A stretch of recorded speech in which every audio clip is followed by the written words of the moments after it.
First with breaking news. First with new information. 19 News starts now with a first alert for severe weather. And we begin with your first alert for the risk of severe weather tonight. After a beautiful day so far, it is now a 19 first alert weather day for tonight and this evening. Hello, thanks for joining us, everybody. I'm Brian Duffy. And I'm Nicole Versansky. The 19 first alert weather team is all over it. So let's get right to meteorologist Erica Page. How we doing, Erica? Yeah, you know, right now things are very quiet across our area. You saw a lot of those beautiful views across all of Northeast Ohio. A couple clouds have started to develop. That has really been the biggest development that we've seen thus far, at least in terms of our weather pattern. But it's possible as we continue on through the next few hours, we could see some scattered showers and thunderstorms develop. Could we get one or two that become strong to severe? It is possible. Gusty winds, maybe some hail mixing in, certainly a possibility, but I don't necessarily think this is going to be rain and storms for everybody. Your cold front is still well off to the west, so that's where the best dynamics are going to be to really see some of these showers and storms. I think our best chance is essentially riding along what we call a moisture boundary. So you're starting to get a little bit more humidity building in. That could give us one or two showers to develop, but radar has been very, very quiet, and I still expect it to largely be that way. But we've seen a couple spot showers trying to get going across our southwestern counties. Again, it may take a little bit of time. Your best moisture is still well to our south, so we'll, I think, have a pretty decent evening overall, but again, we'll watch for a couple spotty showers and storms that may develop next few hours. So I'll get you the latest hour-by-hour data coming up in just a few minutes. Okay, Erica, thank you. A fire destroys 3 popular small businesses. Now the community is rallying behind the families who lost everything. Brittany Weir joins us live in Olmsted Falls with the story. Brittany. Yes, what you're looking at here behind me, it was left of 3 family-owned businesses that were destroyed in Friday night's fire. That were Keith Jewelers, Falls Family Restaurant, and the iPlace. The only thing left is that pile of outdoor decorations that you could see there sitting in the parking lot. But now this tight-knit community is coming together and supporting them. What's going to my mind? That's our livelihood. That livelihood shared by 3 families. Friday evening, flames tore through a business plaza on Columbia Road in Olmsted Falls, destroying Falls Family Restaurant, the iPlace, and Keith Jewelers. Oh my God, look at it. Fire crews from 4 departments battled the blaze. We've been buddies for the past 30 years. 3 businesses, 3 families, and 30 years of friendship. Restaurant owner Roger Novak says they all are facing the same uncertainty, but thankfully all finding the same support from the people around them. The chamber is ready to make donations to all 3 businesses that were affected, and we are ready to facilitate any efforts that the community puts on. Jessica Cliff is the co-owner of Mateo's Italian Restaurant and the vice president of Olmsted Falls Chamber of Commerce. She says her restaurant will be doing a dine and donate, where a portion of the funds will go to the businesses impacted by the fire. It's extremely sad, and I can't even begin to understand what the employers are going through right now. It just makes so much sense for me to, head up these efforts and be an integral part of the efforts to support our friends and other local businesses.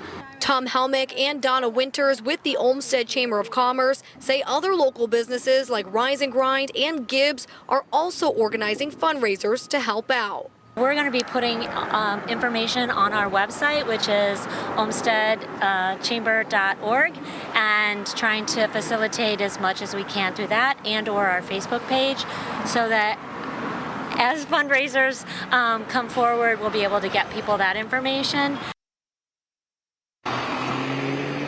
And the cause of this fire is still under investigation. For now, the owners of these 3 businesses say they are just leaning on their community right now until they figure out what comes next. In Olmsted Falls, Brittany Weir, 19 News. The driver accused in that crash that killed a Canton police officer pleaded not guilty. Garth Haynes entered the plea today on 3 misdemeanor charges in the November death of Officer Dave Wolgamott. Wolgamott is a 19-year veteran of the Canton Police Department. He was on his way to work when the crash happened on Cherry Avenue. Now your 19 First Alert traffic update. If you have a loved one who would be heading south on 77 at this hour, they could be 40 minutes late getting home. There's a broken down car that's just south of Gent Road, or just before Gent Road rather, on 77 southbound, that's causing 6 miles of stop and go traffic that's only moving 6 miles per hour all the way back by where 77 meets 271. So like I said, 40-minute delays for drivers who are trying to head south on 77 because of that broken down car blocking one lane in a 2-lane zone just before Gent Road. And again, those backups are all the way by the intersection where 77 meets 271. But now I want to bring you to Clark Avenue. So there was 2 separate crashes on 71 southbound just after 90. One of them that was blocking the left lane has been cleared.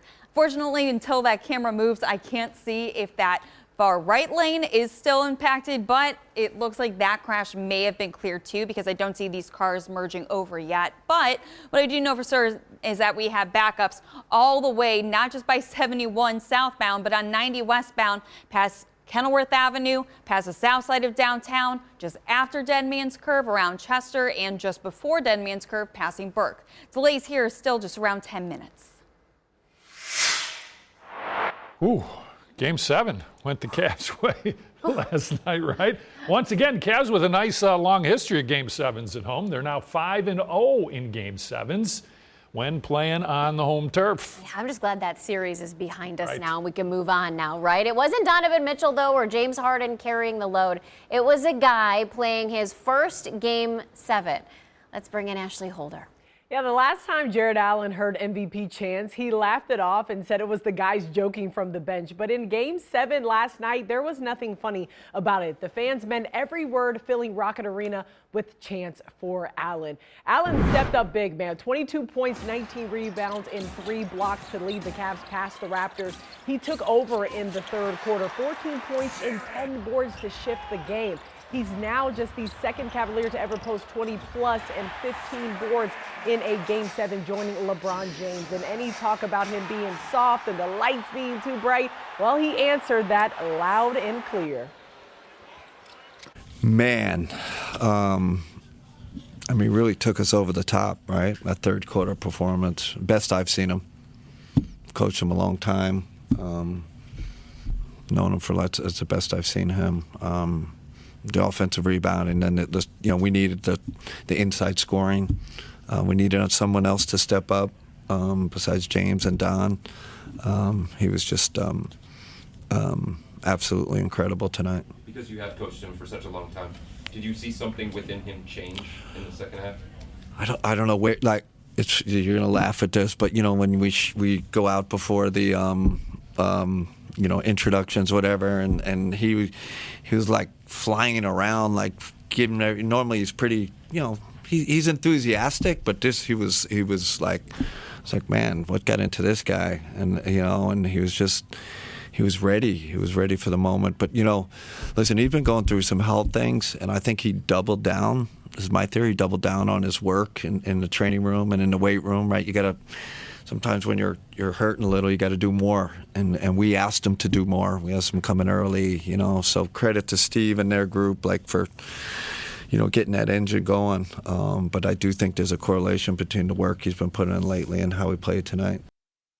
Yeah, and they're going to need him this next series. The Cavaliers don't have much time to enjoy this. Round 2 against the Pistons start tomorrow night in Detroit. The Pistons are the #1 seed. They split 4 games this season, and the last time these two met was in the playoffs back in 2016. Then the Cavs swept them 4-0. The Pistons are slight favorites right now for Tuesday at 3.5. Tip-off is at 7 p.m. Me and Leah Doherty will be there in Detroit with a live coverage starting at 4 on 19 News. In the studio, Ashley Holder.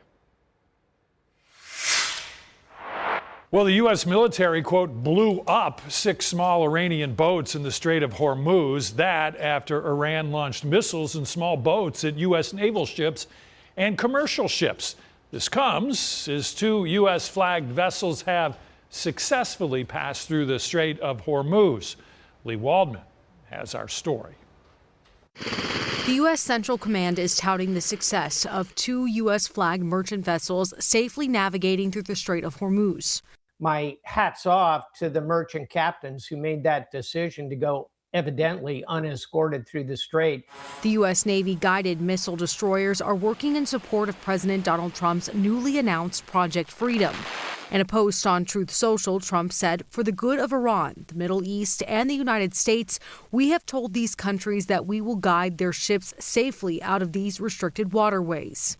This is all coming during prolonged negotiations and inflammatory rhetoric between the Trump administration and Iran. They want to make a deal. They're decimated. They're having a hard time figuring out who their leader is. Anything we can do to undermine that control is a good thing. But let's remember that this was not an issue before this war. Iran's Navy today denied the U.S. reports and said no commercial ships passed through the Strait of Hormuz, according to Iranian state media. While a top Iranian military official warned, quote, any foreign military force, especially the invading American army, will be attacked if they try to approach or enter the strait. CENTCOM denied a U.S. vessel was struck by Iranian missiles after Iranian state media claimed it happened. If the Strait of Hormuz does not reopen soon, experts worry U.S. gas could hit $5 a gallon. Prices have skyrocketed to $4.46 a gallon on Monday, up 35 cents from just a week ago, according to AAA. I'm Lee Walden reporting.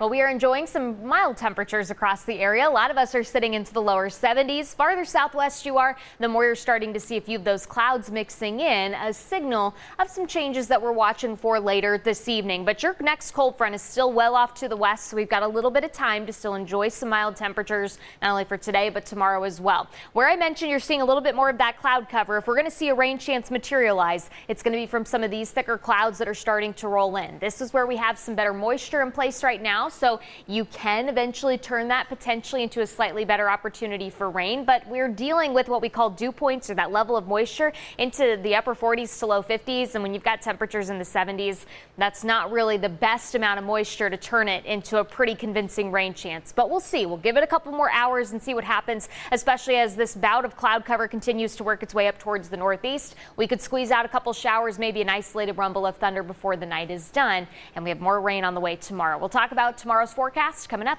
in just a bit. We are keeping a close eye on the sky-high gas prices in Northeast Ohio. There are multiple reasons causing this massive spike. For one, there have been several refinery outages. We talked about that last week. Dan DeRosa is here after speaking with the analysts on how unprecedented this is, Dan, for our area. Really was the perfect storm. We've been telling you for months about or for quite a few weeks about the war with Iran. But then last week you had multiple refineries in the Great Lakes Midwest region go offline. Now what that does is that takes out your gas supply and demand. If supply is way down in a region because there were power outages at one of the largest refineries in the country in Whiting, Indiana, that's one of our big suppliers. That right here is where that went out. This is the last 3 months of gas prices in Cleveland. Right here, the start of the war with Iran, we were paying about $2.96 a gallon. And then again, we get to where the refineries went offline, and that was that nearly $1 increase. They have leveled off. We know the Whiting refinery is back online. The problem is a couple of other refineries are doing scheduled maintenance, and that takes them offline. Patrick DeHaan with Gas Buddy saying we might see prices come down or at least stabilize 5 to 10 cents as these refineries continue to come back online. But we are so high right now that this is what's amazing to me. The blue line is Cleveland. Now on this, the red line is Cleveland. This is the national average, 447. For Cleveland to be at 490 instead of 447, to be that much higher above the national average, oh yeah, it's unprecedented.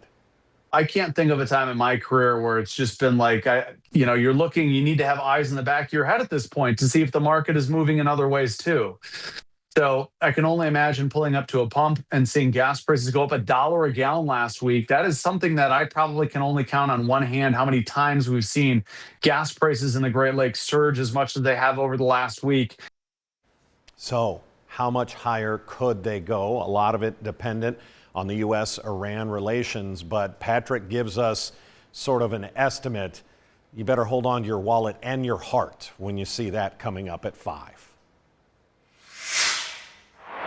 Okay, Dan, thank you, I guess. Do you have itchy eyes? 1 in 4 adults suffers from seasonal allergies in the United States. Allergists recommend taking over-the-counter medicine to help fight symptoms. Avoid products pollen could stick to, like hairspray. Also, let lotion and sunscreen dry before going out, and wear sunglasses or a brimmed hat. If allergies are causing more than just sneezing and some itchy eyes, well, you probably need to see a doctor. If you have redness, if you have pus coming out of your eye pain, any changes in vision, that's an eye emergency. You need to see your doctor. And then also consider seeing an allergist to understand what exactly it is that you're allergic to. Allergists say keeping the windows shut, showering daily, can keep the pollen count down inside your house. Caught on camera, an otter's attempt to be a helpful big brother, but it was anything but. So he moved his mom's new pups right back into an old nest box after she had transferred them to a new one inside their Cincinnati zoo enclosure. Mom takes him to the new one, brother takes him back. The enclosure was carrying his baby siblings, and you can see he was carrying them back by his mouth. Mom moving another otter baby in the opposite direction. What's going on here? The zoo staff joked, not helpful, Ripple. That's the brother. Now your 19 First Alert forecast. Certified most accurate since 2004. Well, it has been a beautiful day across the area. Lots of folks out at Edgewater Beach enjoying some of the sunshine, the warmer temperatures that we have on hand. But keep in mind, anytime, especially in spring, that we have that warmer air moving in, we always have to keep an eye on what could be happening also in our sky. And that could be the potential for a few showers and storms here as we go through the rest of this afternoon and possibly into the early parts of this evening. Now, we've started to see a little bit thicker cloud cover developing to our southwest, an indication that you're building in a little bit more of that moisture, but it's not really translating to a better rain chance, at least as of right now. We've seen a lot of these showers struggle to materialize, so it may take a little bit of time for us to actually get that better rain and storm chance in here. But when you look at the next few hours just as a whole, this is not going to be a washout scenario for us. Yes, it is still going to be breezy with that southwest wind helping to keep our temperature mild tonight, but it's going to probably take some time for us to really see a better opportunity for rain and rumbles. Yes, it's possible 1 or 2 showers or storms could develop here next couple of hours, but I generally think, again, we'll have some decent dry time before that moisture really starts to build in later tonight. That'll give us some spotty showers to get our day started tomorrow. I don't necessarily think we're talking about a washout, but do keep in mind you will have at least a spot rain chance around through, I would say, the first half of the day. Then you get into the afternoon, you're building in a better, more widespread opportunity for rain as temperatures stay just a little bit cooler as well. Now your top 4 at 4, and a real traffic mess earlier today. Yeah, it happened again. A dump truck with a raised bed took out a sign over I-90 at East 222nd Street, again heading east. Now, no other cars were involved, so no one was hurt. The crash closed all eastbound lanes, and traffic was directed off the interstate at the East 185th exit. It opened a little over an hour ago. The driver of the truck was not injured. Euclid police are investigating. 3 businesses in downtown Olmsted Falls are closed today, including Falls Family Restaurant. It's a long-time favorite in the community. They're building on Columbia Road. There's a lot of damage, as you can see. There was a major fire there over the weekend. Thankfully, no one was hurt. Firefighters are still investigating the cause. The owner of Falls Family Restaurant says he has no idea when the restaurant will reopen. The former Notre Dame College campus goes up for bidding Thursday. The city of South Euclid formally submitted its qualifications to be considered. The space is nearly 50 acres.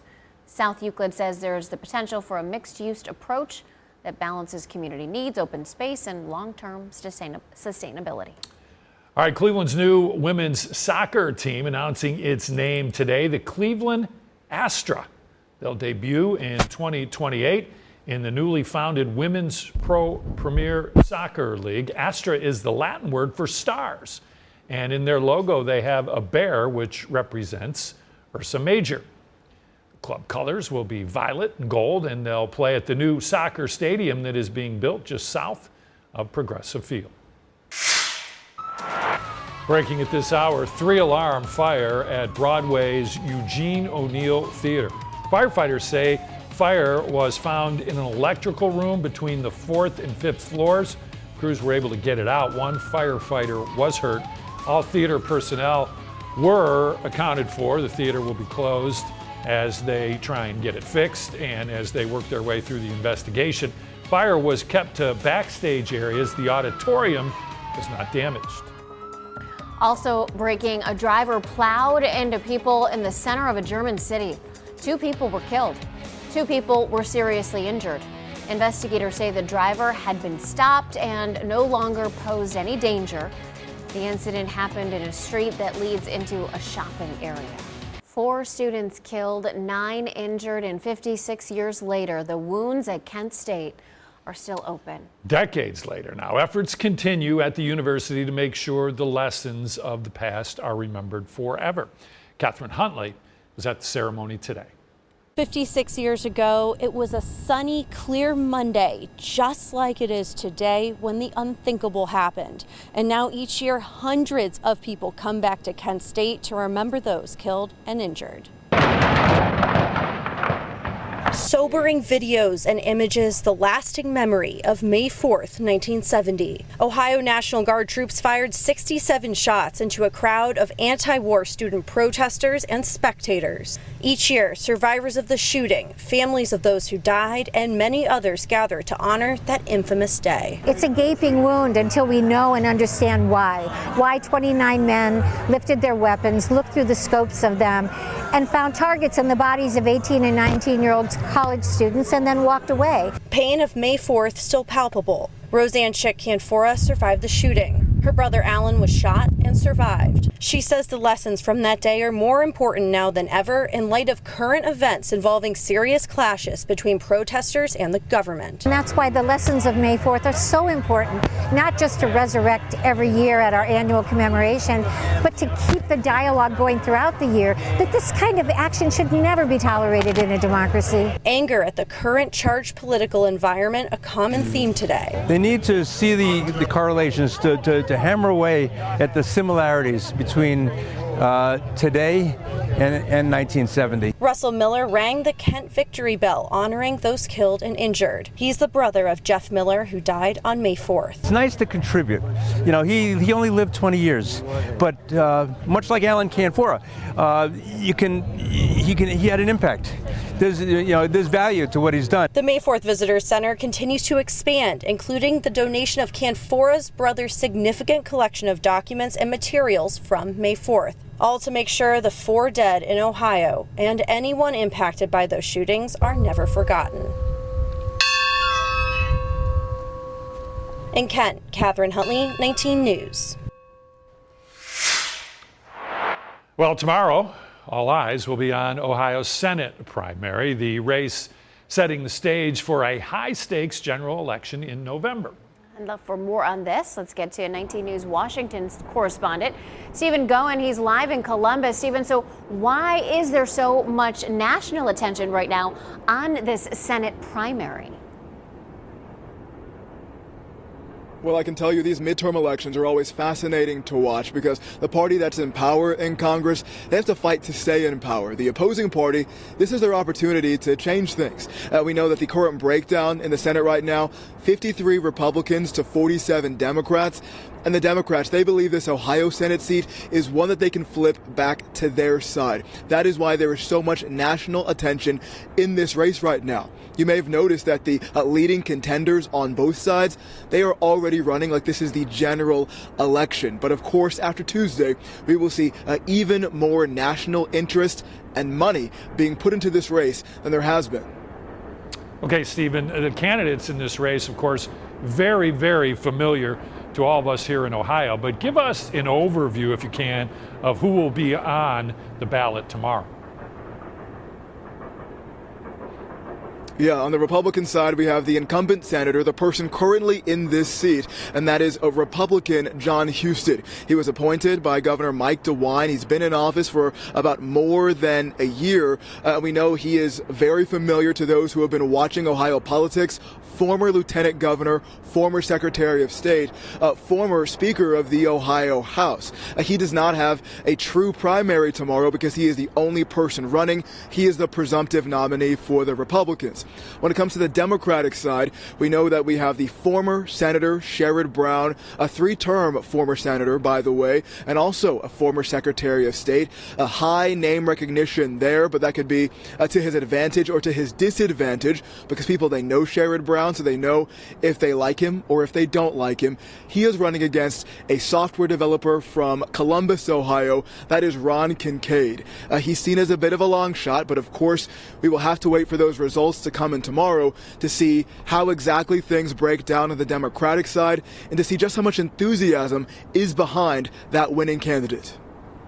All right, Stephen Goyen, thank you so much for that insight, reporting live for us from Columbus.